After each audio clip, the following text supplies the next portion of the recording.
I was doing a little digging this week, and I'm not sure how I stumbled upon this, but I thought I'd bring what I found to everyone's attention because it might impact everyone who currently owns or is even considering owning paper gold products.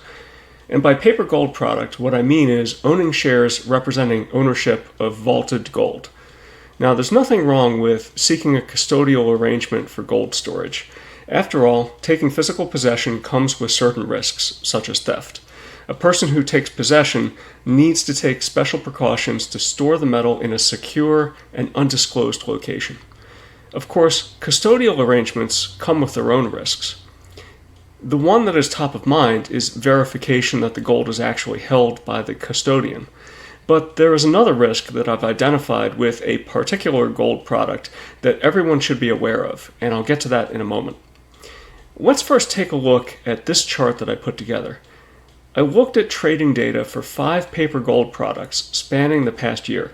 These products were the Sprott Gold Trust with ticker symbol GLD, the iShares Gold Trust with ticker symbol IAU, the Sprott Physical Gold Trust with ticker symbol PHYS, the Van Eck Merck Gold Trust with ticker symbol OUNZ, and the Granite Shares Gold Trust with ticker symbol BAR. For each day of trading, I calculated the ratio of high price to low price, creating a measure of daily volatility. And this is what is plotted in this chart. I'm showing the outcomes as a box and whiskers plot. For each of them, 50% of the data is within the box, 25% of the data is within the top whisker, 25% of the data is within the bottom. So right away, something jumps off the page at us. One of these things is not like the others. The Sprott Physical Gold Trust is clearly more volatile in daily price action than the other gold trusts, and I wanted to know why, so I dug further. Let's now take a look at how the price of each paper product compared to its net asset value for the past 5 years. For those of you who don't know what a net asset value is, it's simply a fair valuation of the underlying assets within the trust. For example, the Sprott Trust, as of today, contained 2.7 million ounces of gold. So multiply that by the spot price of gold, and you get the net asset value of the underlying funds, or assets. But because these are traded paper products, there will always be a mismatch between the price that you pay and the value of the underlying funds. Sometimes the paper shares will trade at a premium, sometimes they will trade at a discount.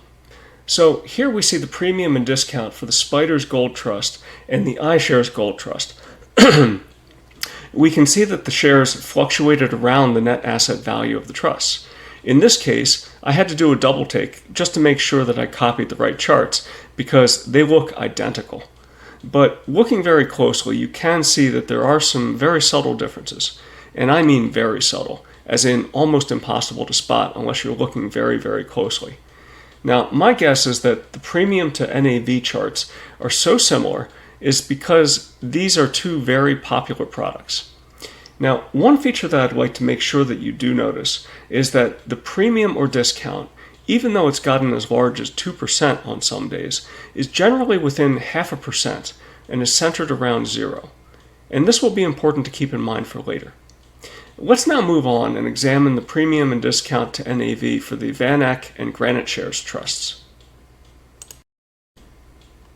Again, we see that for the most part, the price of the paper traded fairly close to the net asset value of the trusts. Sometimes the premium or discount grew as large as 2%, but for the most part, they were within 0.5%, and all of the data was centered around 0. All 4 of these products track the price of gold fairly closely. Now let's take a look at the Sprott Trust. Now this is interesting. This doesn't look at all like the data that we just saw for the other 4 products. For one, the price of the paper has almost always traded at a discount to the net asset value for the entirety of the past 5 years. There were a few times when the paper traded at a premium, but those times were rare.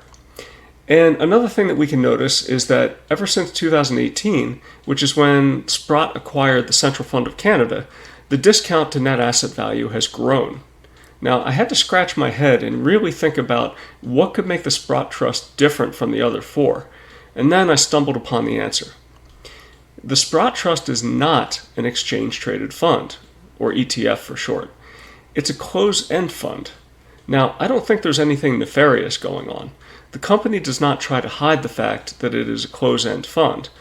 But there are some subtle differences between closed-end funds and exchange-traded funds that everyone should be aware of, because it's critically important for you to understand the products that you buy and own. The principal disadvantage of the closed-end fund structure is that it's very difficult, if not impossible, to track the price of gold. A closed-end fund cannot issue new shares.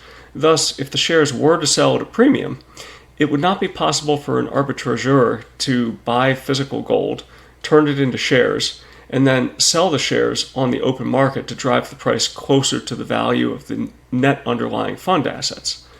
Now, the ETF products are able to do this. Perhaps more important for the owners of the paper product who want to emulate gold ownership, the fund only has a redemption window that is open once per month, and there's a significant lag involved in turning in paper to obtain the physical metal.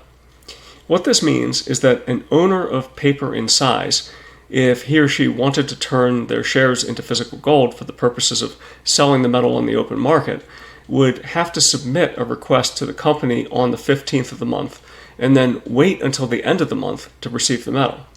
Thus, when the price is substantially below the net asset value, it's impractical for an arbitrageur to turn in shares to obtain metal and sell the product on the open market in order to make a profit. So, it seems that the reason for the persistent discount to net asset value for the Sprott product is that the market makers just aren't as interested in the product simply because of its trust structure. Now, that being the case, it is a real danger that the price could diverge further. In fact, we can see hints of it here. There was a point in time in 2020 when the paper sold at a 6% discount to net asset value. The ETF products had discounts that hit 2% at most. Now, I'm not saying that I'm a giant fan of the ETF products, but they do appear to have greater appeal to market makers than the Sprott product. And it's the participation of the market makers that allow the ETFs to closely track the price of gold.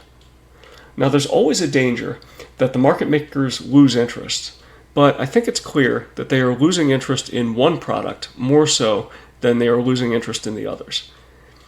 It's probably good for everyone who owns gold in paper form to keep this extra risk in mind.